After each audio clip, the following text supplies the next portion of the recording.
স্বাগত ইসলামী bank Bangladesh PLC দেশ বাণিজ্য সংবাদের সঙ্গে আছি আমি সাদিয়া লাবনী। নতুন অর্থ বছরে ফ্যামিলি কার্ড কর্মসূচির জন্য 14,000 কোটি টাকারও বেশি বরাদ্দ দিয়েছে সরকার। দেশের 4,10,00,000 পরিবার এই সুবিধার আওতায় আসবে বলে জানিয়েছেন অর্থমন্ত্রী আমির খসরু মাহমুদ চৌধুরী।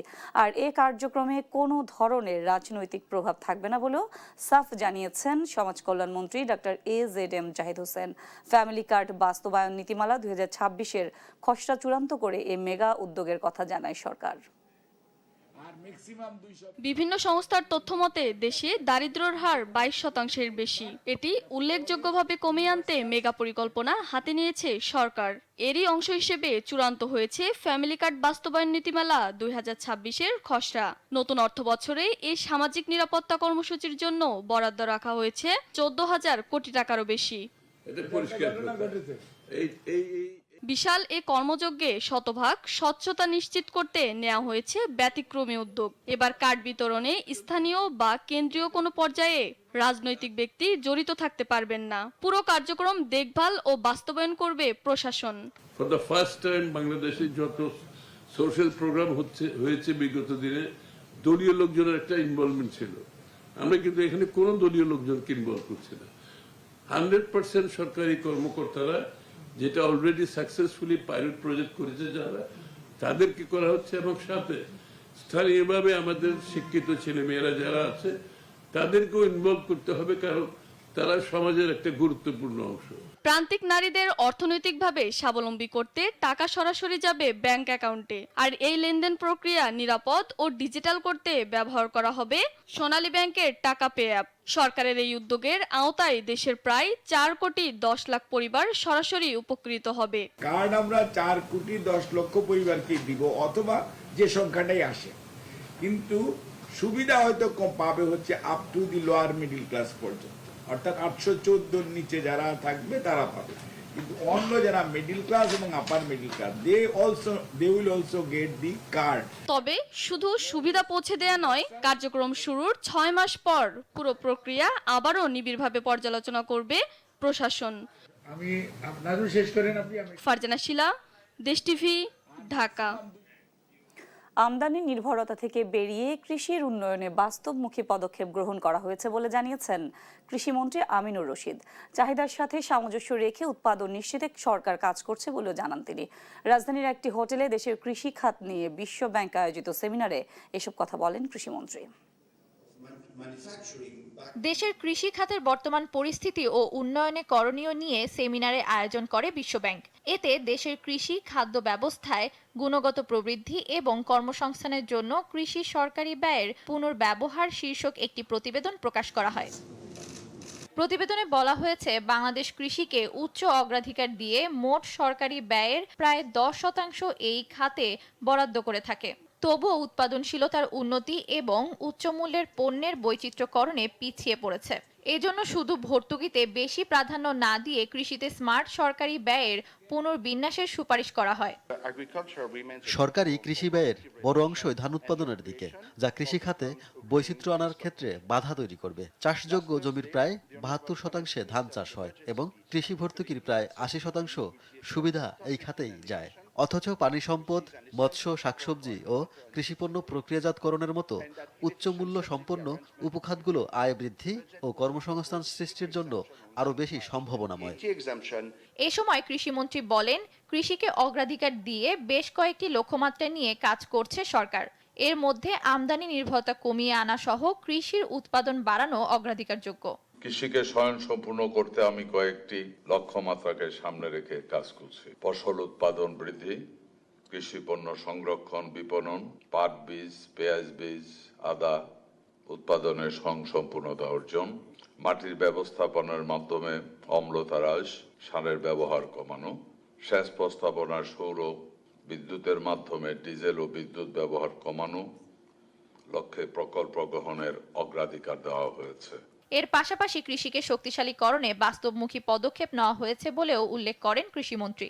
কৃষি খাত ব্যবস্থাপনা, গুণগত প্রবৃদ্ধি, কর্মসংস্থান সৃষ্টির জন্য কৃষি খাতে সরকারি ব্যয়ের পুনর্বিন্যাস বিষয়ে বিশ্বব্যাংক আজকে যে প্রতিবেদন প্রকাশ ও প্রচারণা করছে, তা থেকে দেশে উপকৃত হবে বলে আমি মনে প্রাণে বিশ্বাস করি।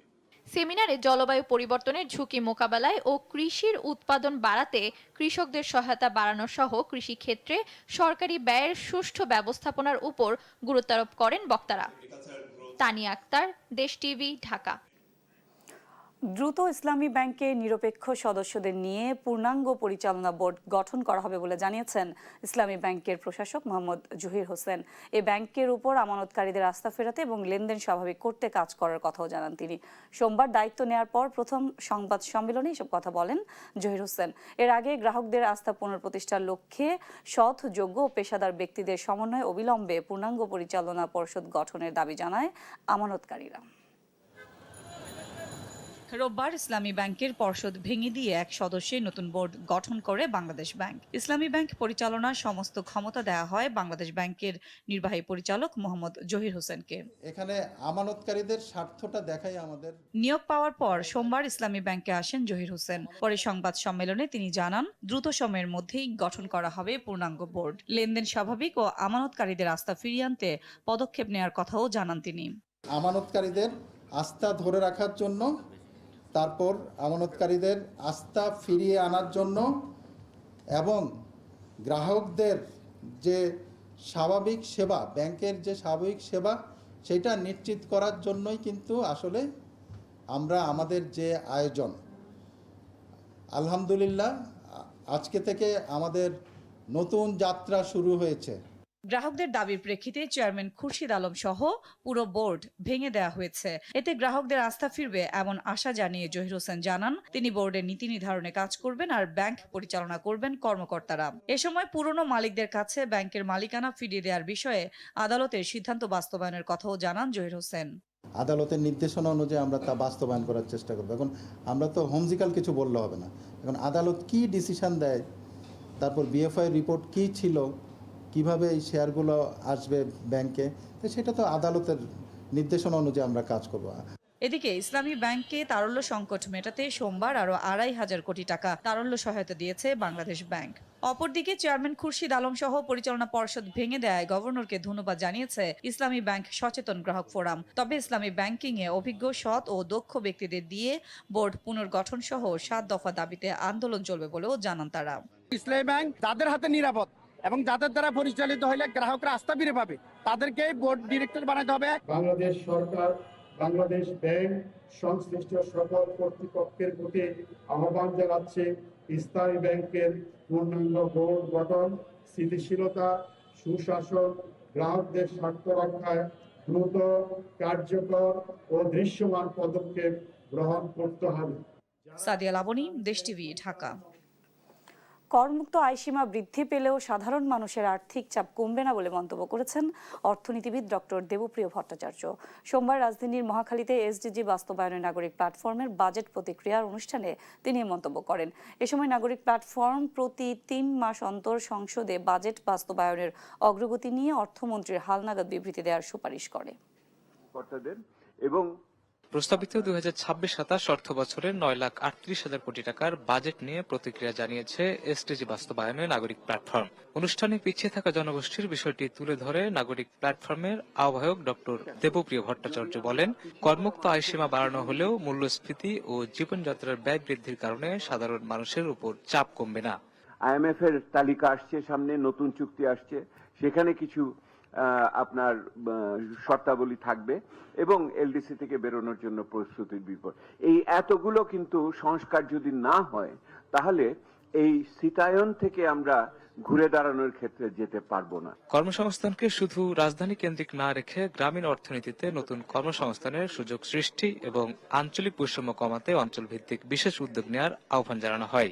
মজুরি পতন, এর সাথে আপনার সঞ্চয়ের হার কমে যাওয়া, এই তিনটে মিলিয়ে যে কোনো আমার মধ্যবিত্ত, নিম্ন মধ্যবিত্ত পরিবারের জন্য একটা সংকটকাল সৃষ্টি করছে বলে আমরা মনে করি। প্রস্তাবিত বাজেটে পিছিয়ে পড়া জনগোষ্ঠীর জন্য কর কাঠামোতে সুস্পষ্ট রূপরেখা থাকা প্রয়োজন বলে মত দেন বিশেষজ্ঞরা। একই সঙ্গে নির্দিষ্ট পরিমাণ সম্পদের উপর কর অব্যাহতির উদ্যোগকে ইতিবাচক হিসেবে উল্লেখ করেন তারা। যদি 3-4 জন কর্মজীবী থাকে, প্রত্যেকে তো ডিস্টিংক্ট, প্রত্যেকে তো আলাদা আলাদা করদাতা হিসেবে আছেন, তো সেই হিসেবে তার একসাথে আর থ্রেশহোল্ড আসছে না, বরঞ্চ তারা আরো সুবিধা পায় যে পরিবারে যদি মানে মাল্টিপল লোক যদি ইনকাম করেন আর কি। ডিবেটের যে একটা সিলিং দেয়া হয়েছে সেটা কিন্তু 350 লাখ থেকে 375 লাখে নেওয়া হয়েছে, কিন্তু স্লেবগুলো দেখবেন আসলে কিন্তু বেড়ে গেছে, 28,000 টাকা বাড়তি দিয়ে। বিশেষজ্ঞরা জ্বালানি খাতে ভর্তুকি অব্যাহত রাখার পক্ষে মত না দিলেও তা সর্বজনীন না করে লক্ষ্যভিত্তিক করার পরামর্শ দেন। হেলথ সিস্টেমে যে বরাদ্দ এখনো বরাদ্দ হচ্ছে পার বেড অনুযায়ী, যে প্রতি ইয়েতে হচ্ছে কতটা বেড আছে উপজেলায় সে অনুযায়ী বরাদ্দ করা হয়। সেখানে রংপুরে কি নিড আর নারায়ণগঞ্জে কি নিড সেভাবে কিন্তু অ্যাসেসমেন্টটা করা হয় না। Power and energy sector unplanned, ঠিক আছে, তাহলে শব্দটা আনপ্ল্যান্ড যখন বলেছে then logically people will ask, so where is the new plan? পিছিয়ে থাকা জনগোষ্ঠীর স্বার্থ সুরক্ষায় একটি সংসদীয় ককাস গঠনের উদ্যোগের কথাও জানানো হয় সভায়। তারা চাইতেই পারেন যে আমি 40%। শাহিনুর ইসলাম সাগর, দেশ টিভি, ঢাকা। নতুন অর্থ বছরের প্রস্তাবিত বাজেট ব্যবসা বান্ধব হলেও তা বাস্তবায়নে বহুমাত্রিক চ্যালেঞ্জ রয়েছে। এর পাশাপাশি কাঙ্ক্ষিত লক্ষ্যমাত্রা অর্জন করাও কঠিন হবে। আমেরিকান চেম্বার অফ কমার্স আয়োজিত বাজেট পরবর্তী পর্যালোচনায় এসব কথা বলেন বক্তারা। সোমবার রাজধানীর একটি হোটেলে আয়োজিত এই অনুষ্ঠানে বক্তারা বলেন, ব্যবসা সহজীকরণে বাজেটে কর কাঠামোয় বেশ কিছু পরিবর্তন আনা হয়েছে, তবে মূল্যস্ফীতি সহ জিডিপি প্রবৃদ্ধির যে লক্ষ্যমাত্রা নির্ধারণ করা হয়েছে তা অর্জন সহজ হবে না। সেই সাথে এনবিআর এর প্রয়োজনীয় সংস্কার ও ডিজিটালাইজেশন ছাড়া রাজস্ব আদায়ের লক্ষ্য পূরণ সম্ভব নয় বলে মনে করেন তারা। এছাড়া বাজেটের ঘাটতি মেটাতে অভ্যন্তরীণ উৎস থেকে সরকারের ব্যাংক ঋণ নির্ভরতার ফলে বরাবরের মতোই বেসরকারি খাতে ঋণ প্রবাহ বাধাগ্রস্ত হবে, যার প্রভাব পড়বে সরাসরি বিনিয়োগে। পাশাপাশি বড় আকারের এই বাজেট বাস্তবায়নে তেমন কোনো গ্রহণযোগ্য পরিকল্পনা এবং রাজস্ব আদায়ে সুনির্দিষ্ট রূপরেখা দেওয়া হয়নি বলে উল্লেখ করেন বক্তারা।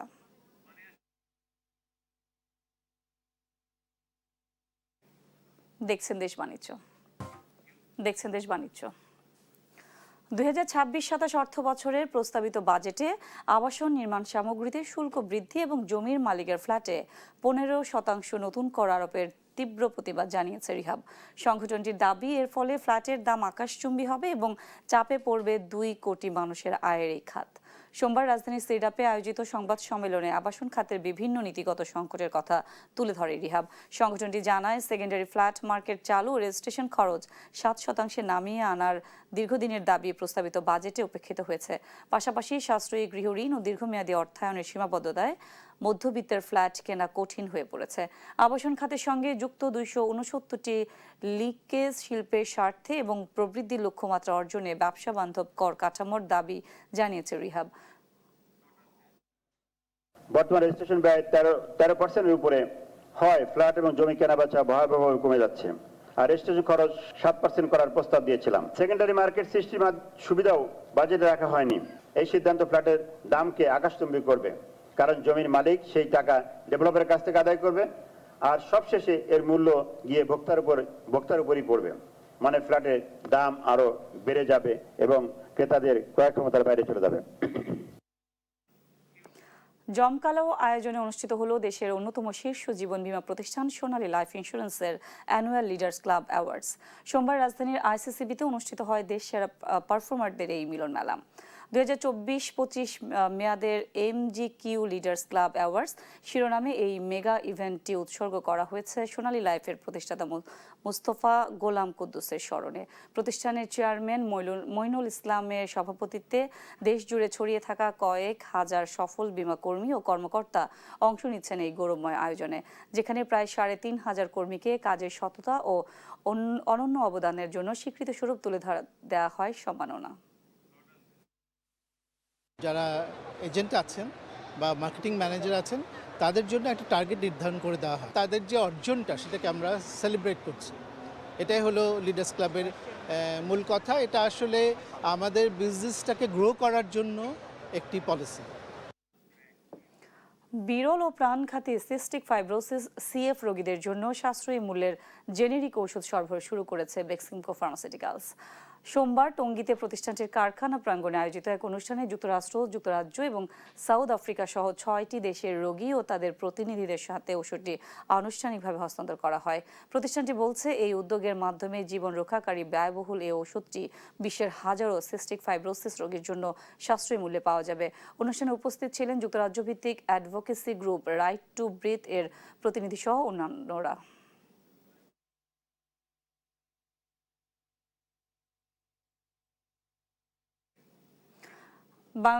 বাংলাদেশ জুয়েলার্স অ্যাসোসিয়েশন আবারও স্বর্ণের দাম বাড়িয়েছে। ভরিতে 5,482 টাকা বৃদ্ধি পেয়ে 22 ক্যারেট স্বর্ণের দাম দাঁড়িয়েছে 2,30,422 টাকা, যা সোমবার থেকে সকাল 10টা থেকে কার্যকর হয়েছে। নতুন দর অনুযায়ী 21 ক্যারেটের স্বর্ণের দাম 2,19,983 টাকা, 18 ক্যারেট 1,88,549 টাকা। একই সঙ্গে রূপার দামও ভরিতে 233 টাকা বাড়ানো হয়েছে। 22 ক্যারেট রূপার দাম নির্ধারণ করা হয়েছে 5,365 টাকা। স্থানীয় বাজারে পিওর গোল্ডের দাম বৃদ্ধির কারণে সমন্বয় করা হয়েছে বলে জানিয়েছে বাজুস। চলতি বছর এ পর্যন্ত স্বর্ণের দাম 75 বার এবং রূপার দাম 46 বার সমন্বয় করা হয়েছে।